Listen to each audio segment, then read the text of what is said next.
এভাবে যারা গবেষণা করবে, আল্লাহ পাকের পরিচয় আস্তে আস্তে যখন পাবে, তখন বান্দার মধ্যে মায়া বেড়ে যাবে আল্লাহকে দেখার জন্য।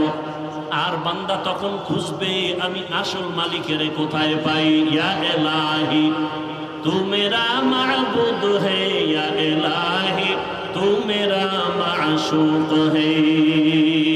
মিথ্যাবাদীর জন্য জাহান্নাম, তো কেমন জাহান্নাম?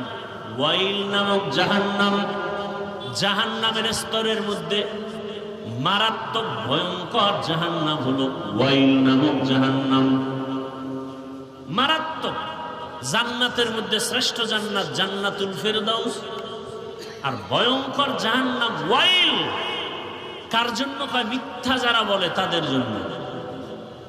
মিথ্যাবাদীর জন্য ওয়াইল নামক জাহান্নাম। আর কার জন্য? যে আয়াতে আল্লাহ বলেন নামাজ মানুষকে পাপের থেকে ফিরাবে, আল্লাহ আর আয়াতে বলেন কিছু কিছু নামাজি আছে এরা ওয়াইল নামক